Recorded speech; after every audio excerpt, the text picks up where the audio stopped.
ഡിവൈഎഫ്ഐയുടെ സംസ്ഥാന നേതൃനിരയിലേക്ക് ഉയരുകയും സിപിഎം സംസ്ഥാന സെക്രട്ടറി പിണറായി വിജയൻ ഉൾപ്പെടെയുള്ള നേതാക്കളുമായി കൂടുതൽ ചങ്ങാത്തം സ്ഥാപിക്കുകയും ചെയ്ത ഡിവൈഎഫ്ഐ സംസ്ഥാന ട്രഷററും സിപിഎം കാസർഗോഡ് ജില്ലാ കമ്മിറ്റി അംഗവുമായ വി രമേശന്റെ രാഷ്ട്രീയ ഭാവി ശനിയാഴ്ച സിപിഎം ജില്ലാ നേതൃത്വം തീരുമാനിക്കും.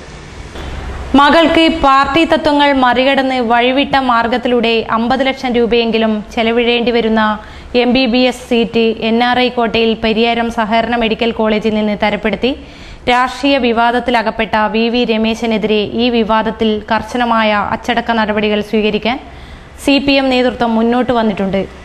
രമേശനെതിരെ കൈക്കൊള്ളേണ്ടുന്ന അച്ചടക്ക നടപടിയെക്കുറിച്ച് ചർച്ച ചെയ്യുന്നതിനും ഇക്കാര്യത്തിൽ തീരുമാനമെടുക്കുന്നതിനും CPMന്റെ സുപ്രധാനമായ ജില്ലാ സെക്രട്ടേറിയറ്റും ജില്ലാ കമ്മിറ്റി യോഗവും ശനിയാഴ്ച കാസർഗോഡ് വിദ്യാനഗറിലുള്ള പാർട്ടി ജില്ലാ കമ്മിറ്റി ഓഫീസിൽ നടക്കും.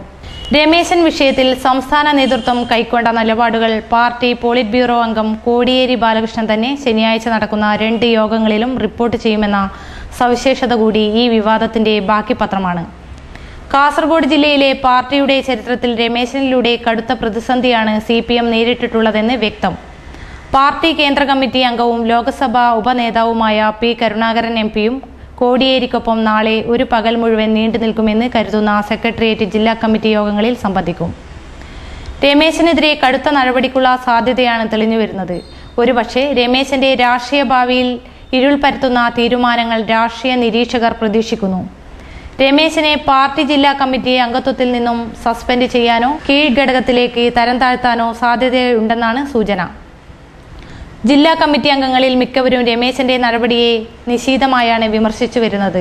ഈ വിമർശനം സത്യസന്ധമാണെങ്കിൽ അത് ശനിയാഴ്ച ജില്ലാ കമ്മിറ്റിയിൽ പ്രകടമായാൽ രമേശൻ ജില്ലാ കമ്മിറ്റിയിൽ നിന്ന് പുറത്തായേക്കും.